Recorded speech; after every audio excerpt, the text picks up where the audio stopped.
Namo tassa bhagavato arahato samma sambuddhassa. Namo tassa bhagavato arahato samma sambuddhassa. Namo tassa bhagavato arahato samma sambuddhassa. Okay, so Venerable Sayadis and dear Dhamma friends. So today we'll resume our discussion on the paccayas, on the conditions that, which we started to discuss last week. And there we started to discuss some paccayas because they are interconnected, interconnected in the sense that some of the paccayas, they appear in few groups, few conditioned groups.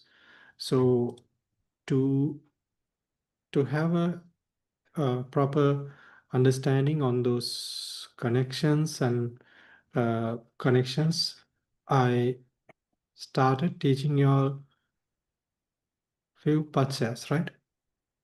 Yeah, can you see the board? Yeah. So the first paccaya which we discussed was the Aramana paccaya, the object condition, right? And we discussed the meaning of it. Yes, let's translate. Right.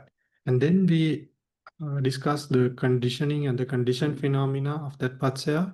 And then we discussed starting the Anantara paccaya, right? The proximity condition. And then we went on to explain the Upanishad paccaya, the strong dependence condition. And in the Upanishad, we mentioned that there were three types of Upanishad: object strong dependence condition, immediate strong dependent condition, and natural strong dependence condition. So we discussed what about the nature of the object strong dependence, and then we discussed especially on the immediate strong dependence and how it's connected with the proximity condition, the Anantara paccaya. Then we discuss about the how this Upanishad paccaya is connected, right? Yeah.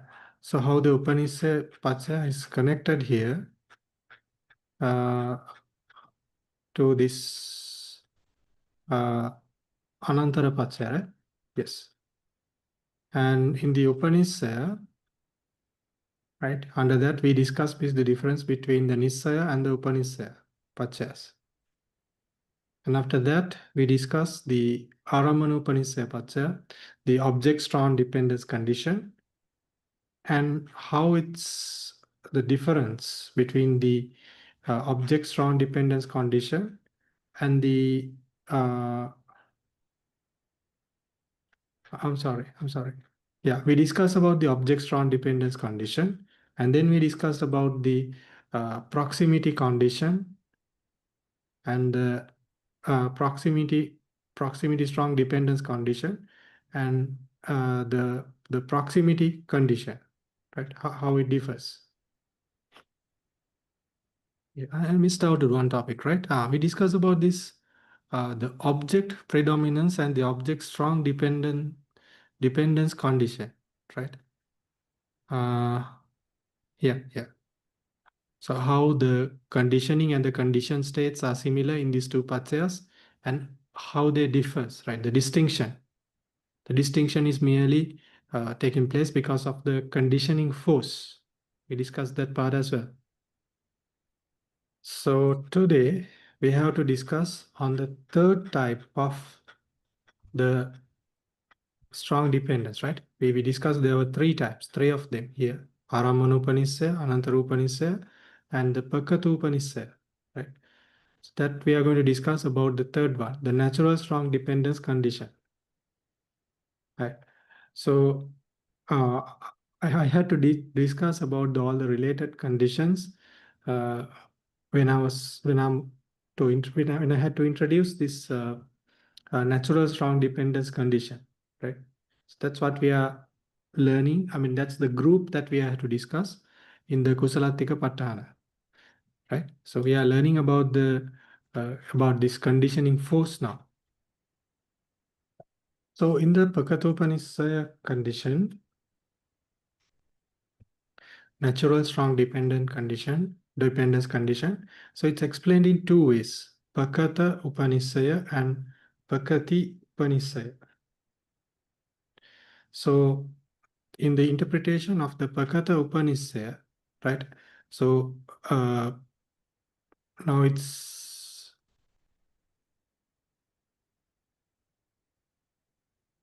right. So the word Paccata can be analyzed according to grammar. There's one thing we have this prefix called per, and then we have the term.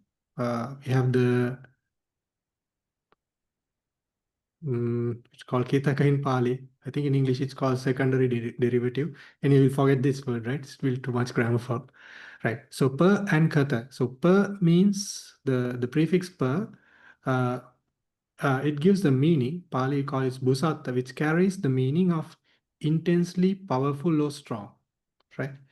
The words busa and sutu are synonyms, right? Sutu means done well.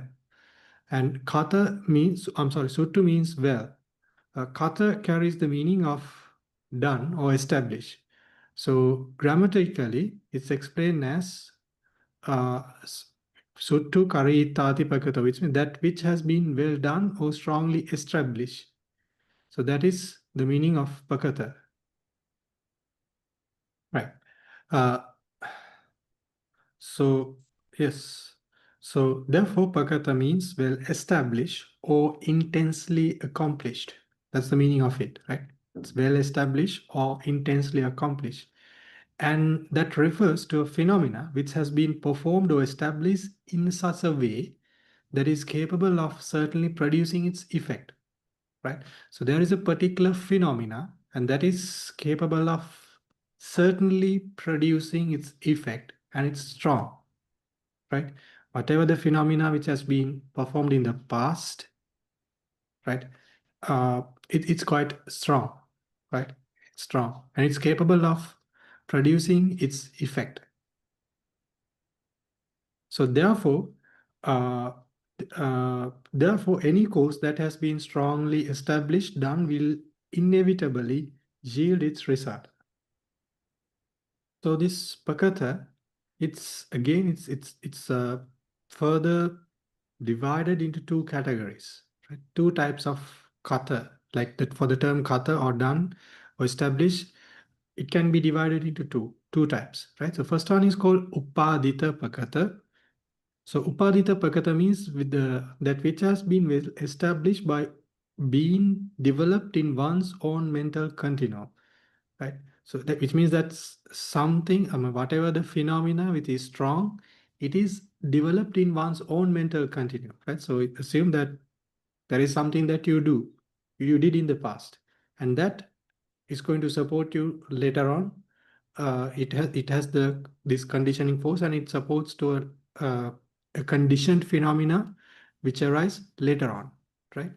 So that is upadita, that specifically within one's own mental continuum. And the next one, which is upasevita pakata, that has been well establishing taking as an object or association and usage. Assume that you are uh, associating something, right? Associating, it can be association of the good weather, association of bad weather, right? It can be taking good food or food which are not conducive for yourself, right? It can be associating a good person, associating a bad person, like that. So it's not uh, occurring. I mean, the conditioning phenomena, uh, it's not arising in your own mental continuum. It's another continuum, right? It can be a person, or it can be another thing, right? It can be another object, another something like the weather, like etc. So those things are things we are associating, right? Because of that association, it will create a phenomena, right? That phenomena will support, that phenomena is capable of yielding results.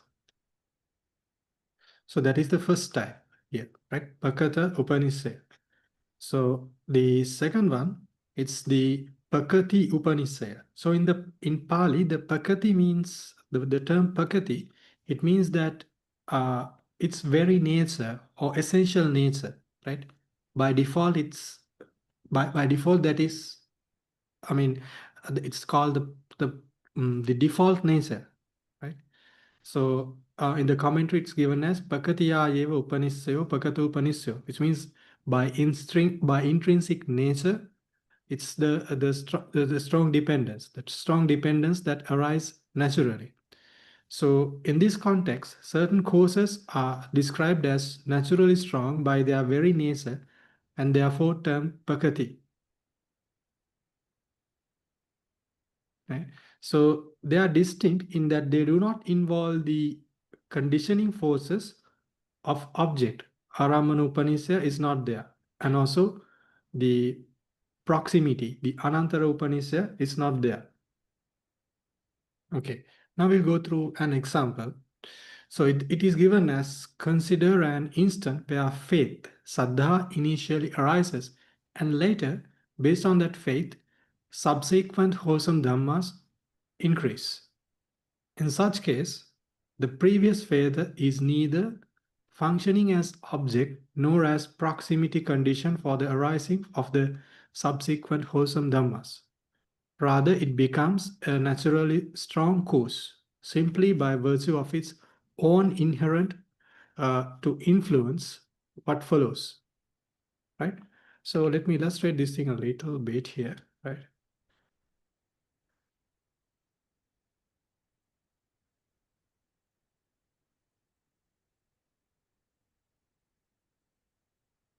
Right?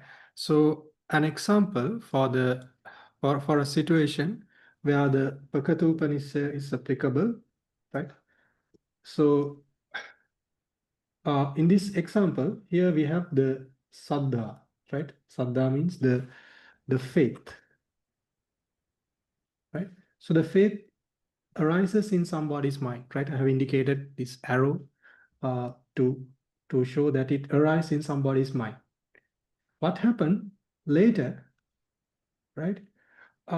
Based on that faith, another set of wholesome dhammas arise. Assume that because of the saddha which arise earlier, then somebody will dana, right? They will offer something to another person, right? So this saddha, is the conditioned phenomena. I'm sorry, the conditioning phenomena, and this is the conditioned phenomena. Right? Yes. Right. So when this is taking place, now this is a wholesome mind, right? I will write in Pali, right? Everything everybody can understand easily. So this is Kusala, and this one is also Kusala, right? Two separate mind moments. So they are arising. So when, in this case, when someone is doing this dana, right? Performing this dana, this wholesome consciousness, the kusala chitta, does not take this saddha from this side as the object, right? It doesn't take this as the object. And also, it is not arising in proximity, right? It's not arising in proximity. We know these are two sets of consciousness. They arise in different mind moments and mind processes, right? Different vitis, chitta vitis. So in that case, it's not proximity, right? It's not proximity, and it does not take the conditioned phenomena. It does not take the conditioning phenomena as the object.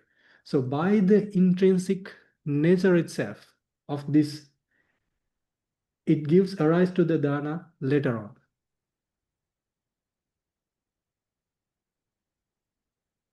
Okay, so therefore, in the Paṭṭhāna commentary, the following statement is there. Pakatiya yevava upanissayo pakato upanissayo aramananantarehi asamisoti atto. The strong dependent that arise purely by intrinsic nature is termed Pakata Upanissaya. It is distinct from object and proximity conditions, right? It is distinct means it's not mixed. In Pali, asamisa means it's not mixed, right? That is meaning. That's the meaning.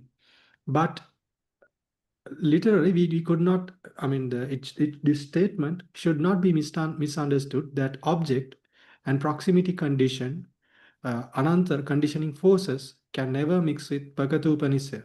So in reality, the object, aramana, and proximity, anantara, the conditioning forces are not mixed with Bhagatu Upanishad because the natures are fundamentally distinct, right? Not because they are incompatible. It's not mixed. They do not get mixed. Yes. Right. So the intended meaning of this statement, which comes in the commentary, is that when a phenomena is powerful by its very nature, by its intrinsic nature, there is no need to even raise the question of whether it's combined or mixed with the object or proximity condition. It functions independently through its intrinsic strength. That's what it means, right? Because of the intrinsic strength, it's capable of performing, right? You don't need to even talk.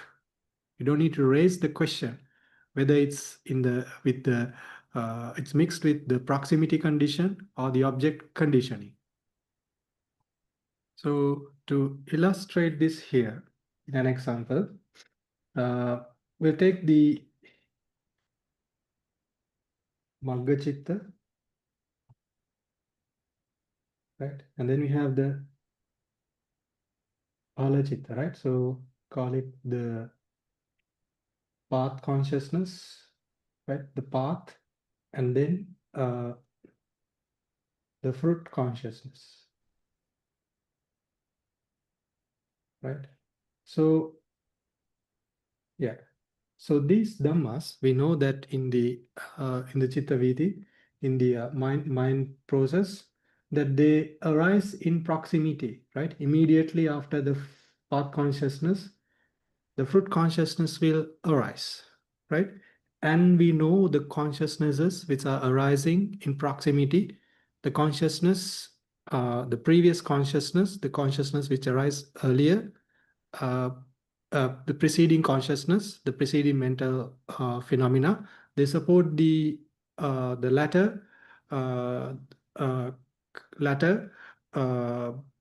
conditioned phenomena, right? Latter mental phenomena, right? Which means that which arise immediately, right? So there is the proximity condition here, right? The proximity condition is there, and in addition to proximity, there is this strong dependence. The Pakatu Upanishad is also there, right? So it's the same set of phenomena and the conditioned phenomena which falls in these two paccayas, two types of strong dependence conditions, right? So, I'm sorry, this is natural strong dependence, right? So natural strong dependence. Yes, right. If you have any questions, we can discuss now, like from the section that we discussed already.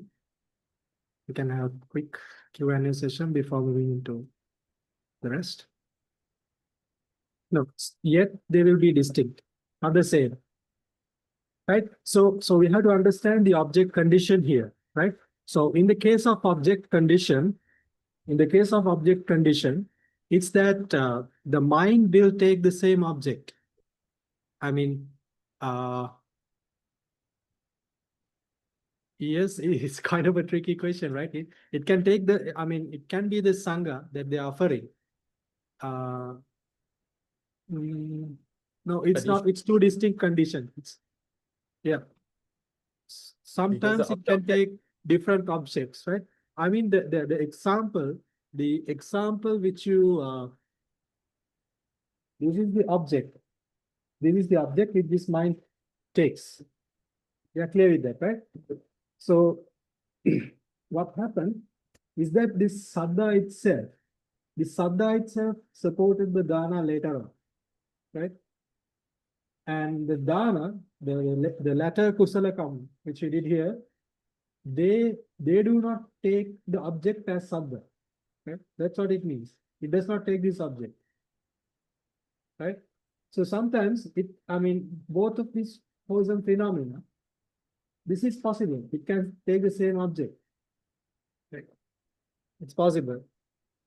But what it means here is that the dana, the wholesome karma which was done in the later, it does not take the saddha as the object. Oh, first question was one paccayadhamma. Yeah, one paccay. I'm sorry, I can't listen properly. There's rain outside this thing. So yeah, one conditioning state, one conditioning phenomena, so which is like if you take this saddha, it can condition the dana, right? It can condition the sila next time. So there can be many. There can be many. And for the condition, now the first question is the condition phenomena, right? So can it have many conditioning phenomena from the Paccaya-Upannisada? Yes. Yes, it's possible. It's possible, but I have not seen that in the Pali itself directly in the Vidanga, but it's possible to have like that. It's possible. Avidya and Tanha, right? Yes.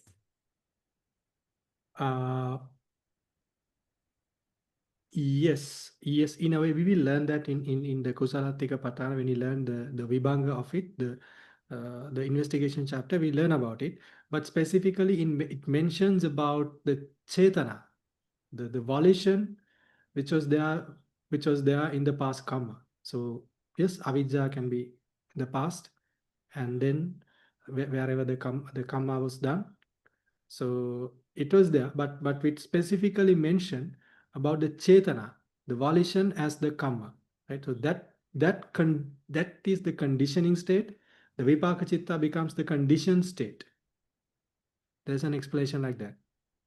It does not take the avidya as the main thing, because when the karma is explained, it's mostly the in Abhidhamma we see it's the volition which is explained.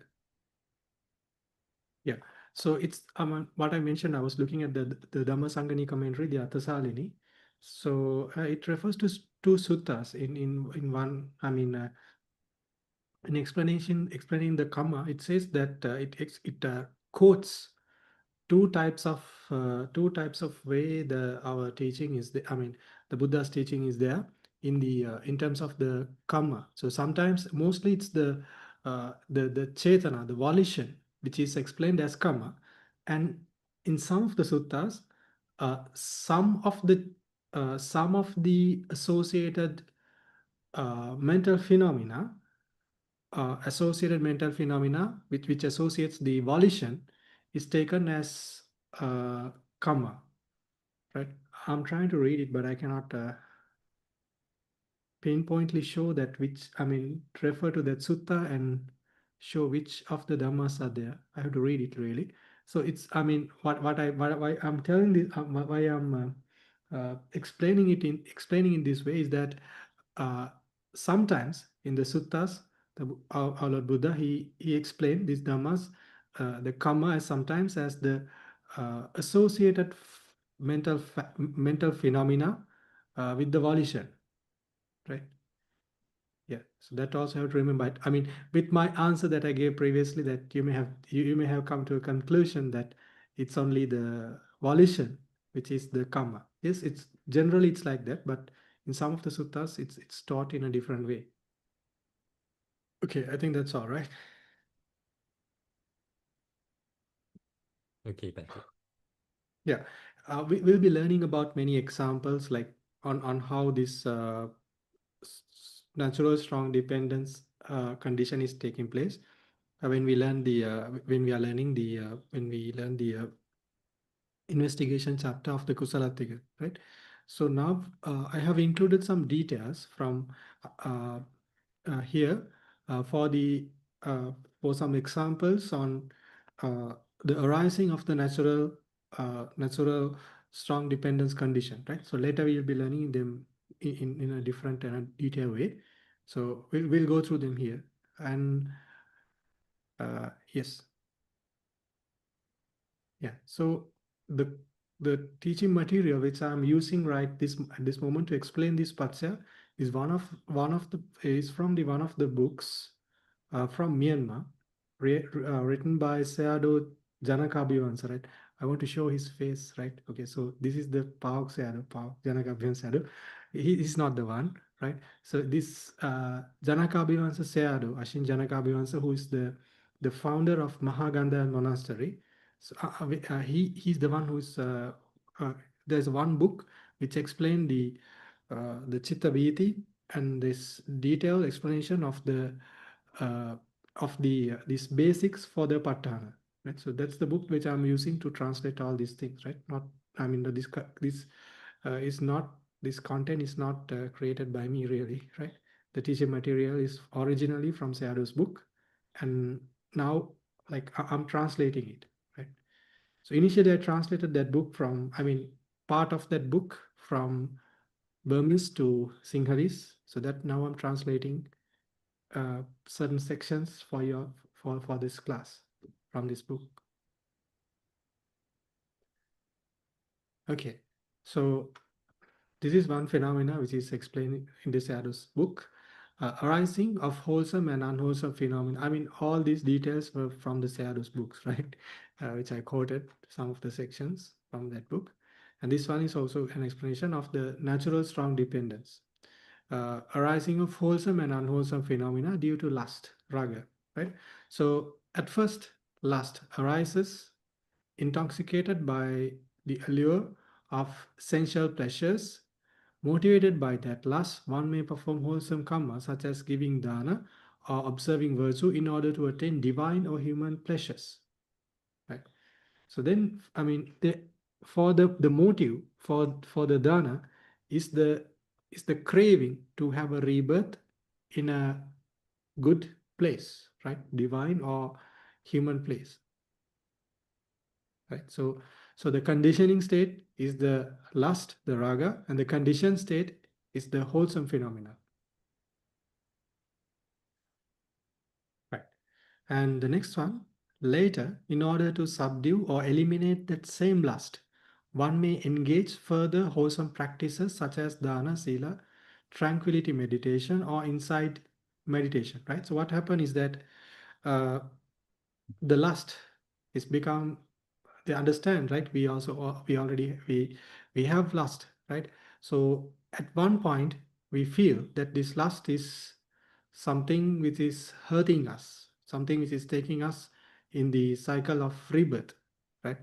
And we see the bad side of it, right? The adversities, and then they decided to subdue it or eliminate it and perform these wholesome karmas,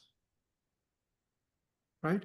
So what kind of things, what kind of wholesome karmas that is attained or practiced by this is that uh, they can be absorption, right? They can be psychic powers, and eventually the supramundane uh, path and fruit, magga and pala. And it starts with, of course, with the uh, kamavachara wholesome karma, right? The sense, the wholesome phenomena, wholesome karmas which belong to the sensual realm, right? So all these things are conditioned by the lust which arise previously. They become a strong factor. So, okay, we explain this one. Yeah, I believe you can understand this one, right? So the wholesome karmas which are mentioned here, the starting from sensual sphere, sublime and supramundane, like that. Yeah. Okay, so the other thing which is mentioned here is that if on the other hand, lust arises first, then causes further unwholesome state to increase, right? The lust arises and then it will, it becomes a conditioning factor for the other unwholesome states, right? For which where it can be for the lust for the later, which arise later on. So with that influence of the lust which arise previously, they may commit acts like killing, stealing, and any other unwholesome karma.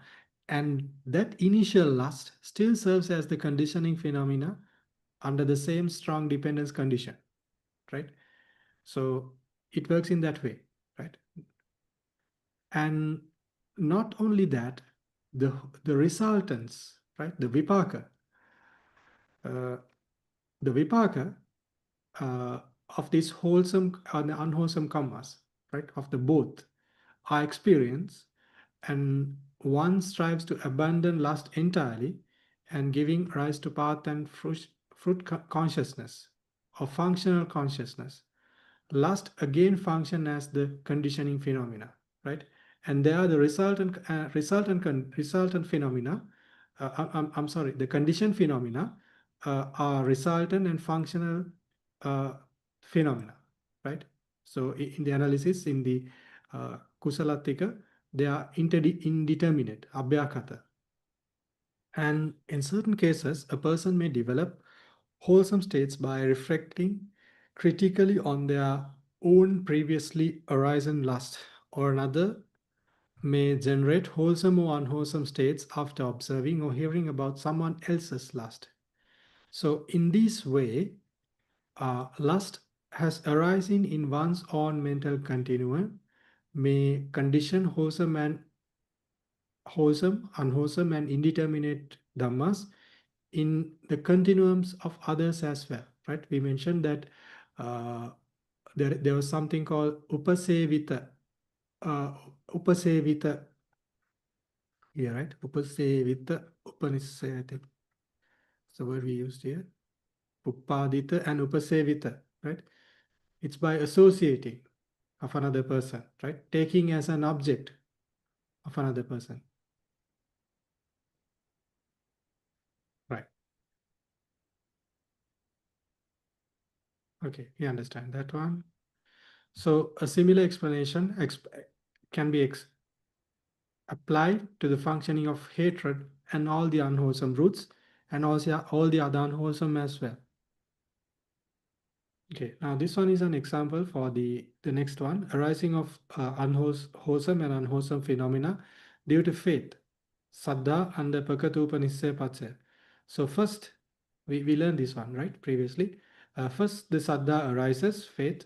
As a result of faith, one strives to perform wholesome actions such as giving, observing morality, and continuing along the path of liberation, right? So in this context, the conditioning phenomena is the faith, right, which under the natural strong dependence condition, and the wholesome phenomena such as the dana, the sila, the virtue, and similar actions are conditioned phenomena, right?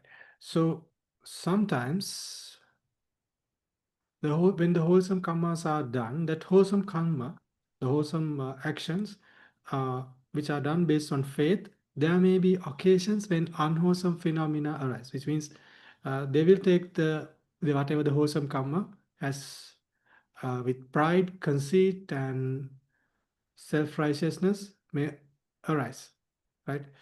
While performing actions. So the faith still serves as the conditioning phenomena, and the unwholesome phenomena is the unwholesome phenomena which arise, such as the pride, conceit, etc. They become the conditioned phenomena. Right. So furthermore, as a result of this wholesome or unwholesome consciousness, corresponding resultants, and functional consciousness may arise later. So on those moments, the faith function as the functioning as the conditioning factor. The resultant and the functional dhammas, the phenomena, they are indeterminate. That's the conditioned phenomena. So these functional or resultant states may uh, include the experience of fruits, vipaka of one's prior actions. So they can be either pleasant or unpleasant, depending on their karmic quality of the deed. And in striving to fully eliminate underlying defilements, one may develop the path consciousness, right? And fruit consciousness. So the conditioning phenomena becomes the functional and the resultant consciousness, and the conditioned phenomena becomes the kusala again, the wholesome phenomena, the fruit consciousness. So moreover, when a person expresses or shares their own faith with others, that expression may lead to faith increase in other minds of others, right? So this happens for us as Dhamma practitioners, right? So somebody tells about their faith, to about their own faith, and tell their karmas, right? So that because of that, the other person may do wholesome karmas, right? So that the other person's uh, thing, which is the faith, supports the conditioned phenomena of the wholesome dhammas uh, on yourself, right? And the same case, alternatively, that same expression may give rise to jealousy in others, right? In turn, that which arise, the unwholesome dhammas arise, right? Yeah. Okay, so we can distinct the conditioning and the conditioned phenomena here, right? Right. So that similar thing we can apply for the virtue, right? Sila. So hearing the Dhamma and other related wholesome factors function as conditioning phenomena under Paccayuppannadhamma, right? Both in one's mind and the other's mind.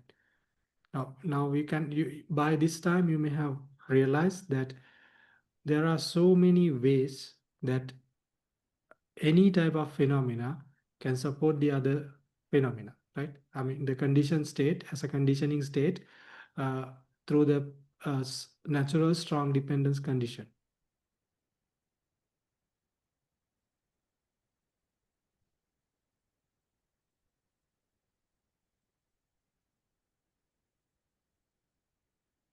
Right.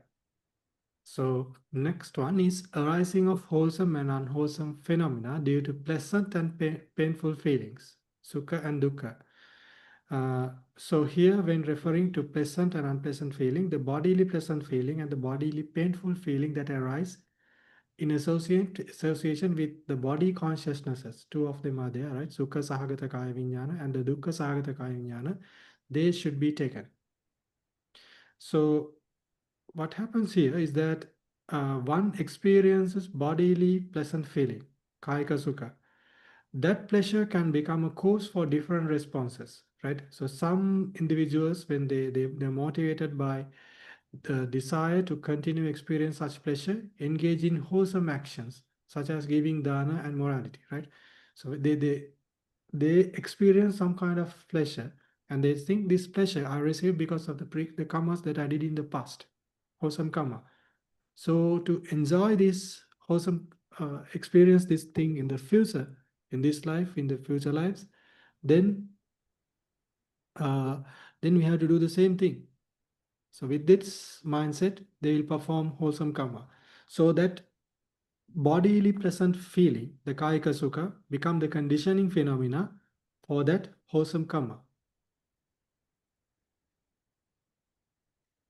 For another person, this bodily pleasant feeling can be a conditioning phenomena to indulge in enjoyment of sensual pleasures, right? And yeah, yes. And what happened? The results of this wholesome and the unwholesome karmas will manifest in the future, right? Whether this is in this life or in next life. Therefore, one's pleasant feeling serves as conditioning for the arising of one's own wholesome, unwholesome, and indeterminate dhammas under the natural strong dependence condition. Right.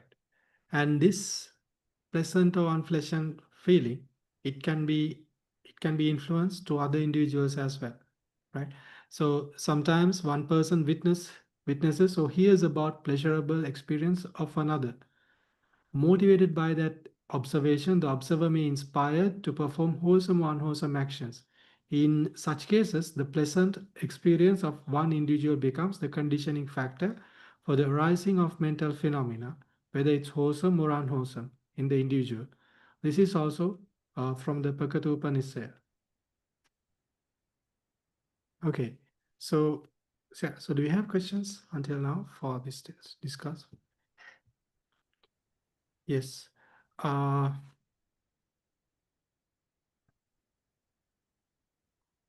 It's not the Rupa Ramana, right? I mean, how can I say this thing? Like, I mean, let me find another example. Okay, so what is the object? Answer this question, right? What is the object of the killing, right? Killing, Panatipata. What is the object of killing?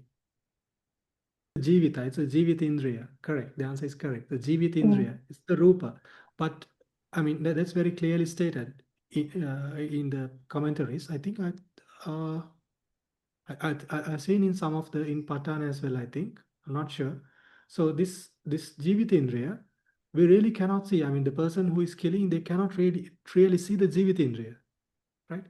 But that Jivita Indriya becomes the object of the volition when this killing is performed, when the killing is done, when that person kills that person, the Jividindra becomes the volition. I'm sorry, the object of the volition becomes the Jivitindriya, right? So what I want to explain you, I mean, in essence, what we have to know here is that uh, when the mind and the other associated mental phenomena takes something as an object, it doesn't need to be like in the form of rupa ramana, the color or the sadda, the sound, etc., in a very rough, coarse way, right? So that kind of a thing can be taken as an object, right? We are not really, in that case, we are not really seeing that paramatta, right? But that nature itself becomes a pakatupanisya, right? This pakatupanisya the pakatupanisya, the strong dependence condition, is like that, right? Next week, I'm going to explain something about the future dhammas, right? The future dhammas supporting the present conditioned phenomena, right? It's explained in the Paṭṭhāna. The future conditioning phenomena becomes a supports to the present conditioned states, right? Like that. Yes. But the Paramatta itself, From the Paramatta viewpoint, the Paramatta, right? but the Paramatta itself, from which is in the other person's mental continuum, supports the conditioned phenomena of you. Okay, so in that case, we'll share merits which we accumulated by learning, teaching, translating, discussing this Dhamma, the supreme words of our master, to the deities and the other beings, and make a wish with this Kamamiyate Nibbana. 现在呢，如果没有其他问题呢，老师将会带领我们呢做这个功德的回向。愿我们呢在今天呢，通过学习、通过教导、通过翻译、通过讨论这些深奥的这个佛法，佛陀呢非常殊胜的这个教法呢，以这个功德呢，我们回向给一些天人，一切的天人，给一切的众生，也呢，我们以这个功德呢发愿，愿我们能够体证涅槃。Akasattha ca bhummatta devanaga mahiddhika punyantang anumoditva chirang rakkantu sasanang. Akasattha ca bhummatta devanaga mahiddhika punyantang anumoditva chirang rakkantu desanang. Akasattha ca bhummatta devanaga mahiddhika punyantang anumoditva chirang rakkantu mang parang. Idammi nāti nang hotu Sukhita hontu ñātayo. Idamme ñātinang hotu. Sukhita hontu ñātayo. Idamme ñātinang hotu. Sukhita hontu ñātayo.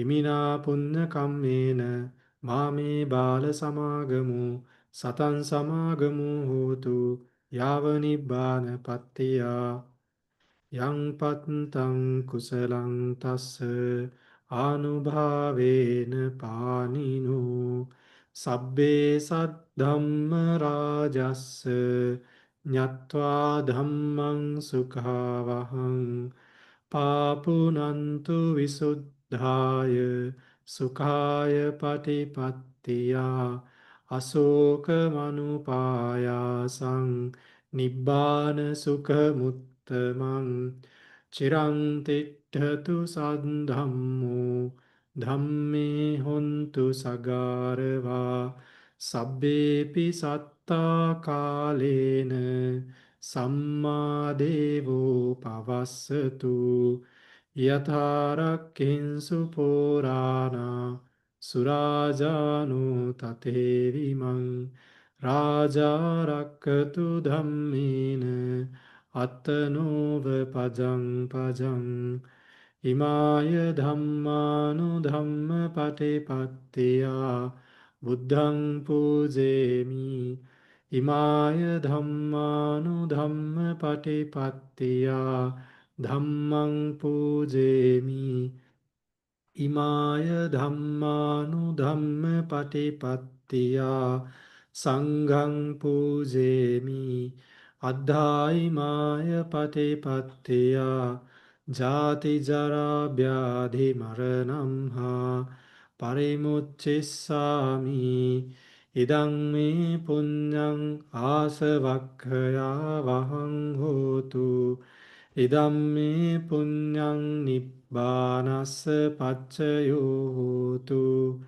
mama punya bhagang sabba sattanang bhajemi te sabbe me samang punya bhagang labhantu buddha sasanang cirang tiṭṭhatu buddha sasanang cirang tiṭṭhatu buddha sasanang cirang tiṭṭhatu sadhu sadhu sadhu.